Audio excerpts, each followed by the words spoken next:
मेनका चली अछरा छली, घातक लगता उसका चितवन।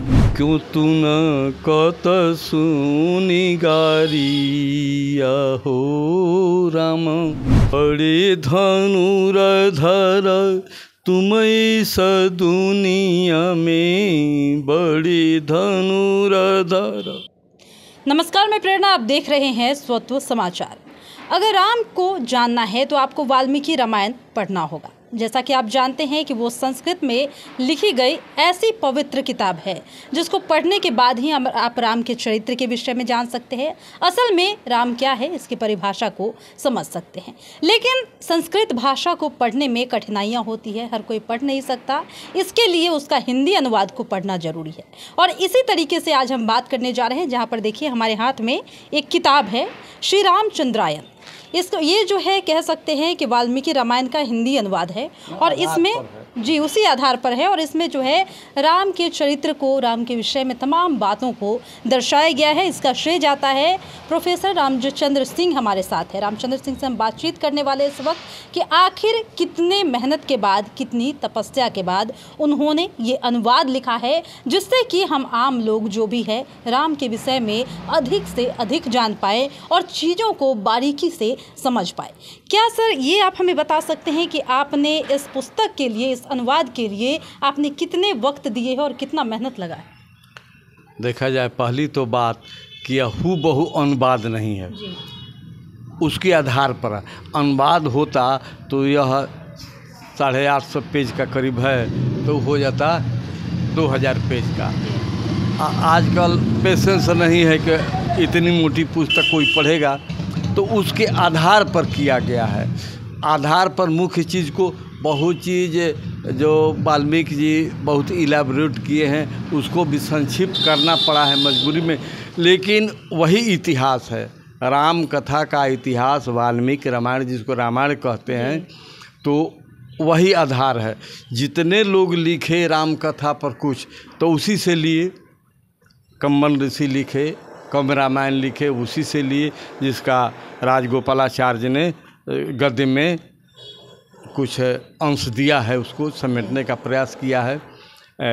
यहाँ पर एक बहुत चर्चित आज से 450 वर्ष पहले संत शिरोमणि तुलसीदास जी ने रामचरितमानस कह करके लिखा, तो वे भी लिखे, तो असल तो है वह सधुकड़ी भाषा, वह सधुकड़ी भाषा में लिखे हैं, लेकिन बाहुल्य उसमें अवधि का है, से कहा जाता है कि अवधि में उन्होंने लिखा, तो वह अवधि में है। लेकिन काव्य, जो काव्य मतलब कविता, कविता के रूप में हिंदी में कोई राम कथा पर पुस्तक नहीं है।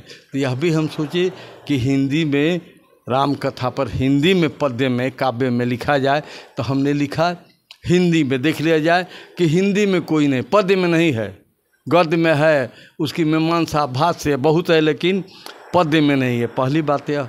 और दूसरी एक बात है कि अब शब्द हमको ठीक से नहीं मिल रहा है कि कैसे कहें, उत्तरकांड जो है उसकी अनदेखी की गई है।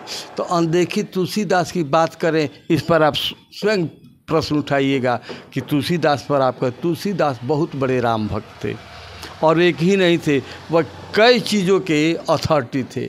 वैसा होना तो उनको तो हम कहते हैं कि हुए, माने उस श्रेणी में हम रखेंगे। रामकृष्ण के बाद से जो लोग आए, कि चाणक्य आए, भारत और भारतीयता को बचा लिए, तो उसके बाद से बीच में पृथ्वीराज चौहान आए, बहुत हद तक वे भी बचाए, हालांकि कुछ लोगों के कारण विफल रहे, लेकिन बहुत हद तक सफल रहे। महाराणा प्रताप आए, तो अकबर के समय में ही यह आ गए तुलसीदास जी, और उन्होंने राष्ट्र का इतना बड़ा काम किया जो कभी न का नहीं चली लाठी भाला, नहीं चली तलवार, कुछ नहीं चला, और संग्राम हो गया, और तुलसीदास संग्राम में जीत गए। यह अलग ही विषय है कि तुलसीदास संत से बड़े राम भक्त, तो उन्होंने ही कर दिया कि राम ही राष्ट्र है और राष्ट्र ही राम है। अब तो आगे भी बात बढ़ेगी, कहते तब जाकर के अंत होता, लेकिन आपके पास भी समय कम है। सही बात है। हाँ, आप तो ज्ञानी हैं सर, आप बोलते रहेंगे, और रही बात तो हमारे पास समय थोड़ी कम है, समय की कमी रहती है। और भी है कि इसमें जगह जगह पर मेरे 18-20 तो गीत भी दिए हैं, तो उस गीत में हर विधा को ये सवैया है, ये सवैया एक लाइन कहते हैं कि मेनका चली है विश्वामित्र जी के। विश्वामित्र जी का थोड़ा हम डिटेल किए हैं, क्योंकि विश्वामित्र जी का डिटेल करने से राम की महत्ता बढ़ेगी, इसलिए उनको भी दिए हैं। तो उसमें सवैया में मेनका गई है तो विचलित हो गए हैं, तो सवैया में यह है अछरा मेनका चली अछरा छली घातक लगता उसका चितवन। मतलब देखिए सवैया क्या है कि पूर्वार्थ जो है उसका 1.25 गुना होगा, तो गण ये अछरा छली मेनका चली, मेनका चली अछरा चली ई है, ई 9 है शायद, और 13 है बाद वाला घातक लगता उसका चितवन। तो उसमें है एक अगर सुनना चाहें तो सुना देंगे। एक विवाहगारी भी दिए हैं, आम समाज में जाना चाहिए, उसको क्या लोग पसंद करेंगे। सिर्फ विद्वता को प्रकट कर देने से नहीं होता है, सरलीकरण भी चाहिए। तो विवाहगारी लिखे हैं, जैसे गाने का ढंग में नहीं, धीरे धीरे मैंने रेखांकन कर देते हैं। राम जी गए हैं जनकपुर में, औरतें सखियां सब ले करके, अभी भी वह प्रचलित है कि शादी के समय में सिर्फ औरतें रहेंगी, ले करके भीतर गई हैं, तब लगती है गारी गाने चिढ़ाने, अभी भी परंपरा यह है। तो उसमें गए हैं राम जी तो चिढ़ाती हैं, तो इनको तो आप कभी कभी चिढ़ते हैं, तो कहते उसी पर है विवाहगारी। क्यों तू न कत सुनी गारिया हो राम, क्यों तू न कत सुनी गारिया हो राम, बड़े धनुर्धर। एकदम यही लय हुआ। आप तो नारी हैं, तो आजकल तो आप लोग गा पाती हैं कि नहीं? रामनवमी हम लोग कभी मनाते हैं तो मातृशक्ति को कहते हैं कि ज़रा सोहर एक ठो गा दीजिए, तो जानते ही नहीं है सोहर। आप जानती हैं कि नहीं? तो विवाहगारी आप जानती हैं, जरूर जानती होंगी, वही लय भी है। बड़े धनुर्धर तुम इस दुनिया में, बड़े धनुर्धर तुम इस दुनिया में, मड़वा में सखी सब भारी आहो राम, क्यों तू न कत सुनी गारी। सब फैक्ट अब ये नहीं गाली देती है, कोई कल्पित बात नहीं, जरा गौर किया जाए। कहती है सुभुज का बध किया मारिच खदेड़े हो, सुभुज का बध किया मारिच खदेड़े हो, पुरुष नहीं जो मारे नारी आहो राम। सुबाहु को मार दिया, मारिच को 100 योजन फेंक दिया, यह सब तो किए, लेकिन तारिका को क्यों मारे? नारी को कहीं पुरुष मारता है, बात सही है, हमारे से तारिका को। फिर राम को अपने स्वरूप पर कहीं घमंड हो तो कहती है सब। अब इसके लिए आए तो लगता था, जंगल से मार काट करके रणय न हुआ था, तो आए थे, तो वही कहती आए तो लगता था मुख मलिन तेरा, आए तो लगता था मुख मलिन तेरा, हरिहर जानकी निहारी आहो राम, क्यों तू न कत सुनी गारी आहो राम। इस रूप के बारे में फिर कहती है कि धनुष तोड़ने का कहीं गुमान हो भीतर, तब उसके लिए कहती है शिव का सुमिरन की जब सीता ने, शिव का सुमिरन की जब सीता ने, धनुष तोड़े तू ललकारी आहो राम। इसमें भी तुम्हारा बल नहीं है, हमारे जानकी जी का बल है। असल गारी अब देती है सब, जरा सुना जाए।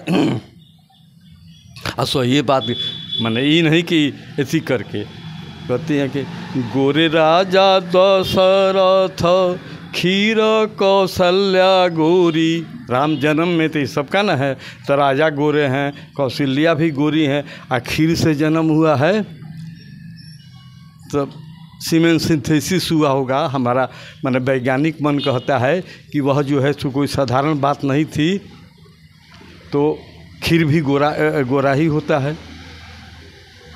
खीर स्त्रीलिंग है शायद, गोरी होती है, तो वही कहते हैं कि गोरे राजा दशरथ खीर कौशल्या गोरी, भली तेरी काया कैसे कारिया हो राम। माँ को गाली देती है। हाँ, अब तो इनका दम जो है सो घुटने लगा कि सब तो सही कहती है। फिर कहती है क्या, सुनिए। सुनी है अयोध्या में पुरुष भी बच्चा देता। यह भी ऐतिहासिक बात है, ये भी है। सुनी है अयोध्या में पुरुष भी बच्चा देता, इससे बड़ी नहीं है गारी आहो राम। एक ईल राजा थे, अयोध्या राजधानी के नहीं थे, अयोध्या राज्य के थे ईल राजा। शंकर जी ने श्राप दे दिया था, और 1 महीना पुरुष है 1 महीना नारी के रूप में रहते थे। उन्हीं से पैदा हुआ था पुरुरवा उन्हीं से पैदा। तो इसको कहते हैं, अभी तो शास्त्रीय बात है, इतिहास की बात थी, कुछ बोल नहीं। अंतिम पद, मगन सूर सरिया गारी गायन में, मगन सूर सरिया गारी गायन में, चरण शरण है तिहारी आहो राम, चरण शरण है तिहारी। तो ऐसे मैंने यह नुमाइश के तौर पर कह दिए, तो करीब 18-20 गीत भी है। जैसे एक लाइन खाली के एक अभी है, ऐसा विधा बदल गया है। अभी पद कहते हैं, ऋषिगण की अमृत वाणी सुन लो भैया राम कहानी। अब इस विधा में 13 में है, ऋषिगण की अमृत वाणी सुन लो भैया राम कहानी। दशरथ गृह 4 बालक आए, राम भरत लक्ष्मण शत्रुघ्न कहाए। मुनि वशिष्ठ ससगुरु पाए, राक्षस विहीन मही करने को ठानी।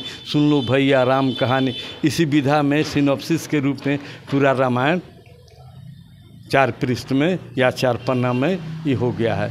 तो ऐसे यह 450-800 पेज की पुस्तक है, और छपी थी करीब 700, या ठीक से पूछेंगे तो प्रकाशक जी बताएंगे, या 1000 सब बीत चुकी है।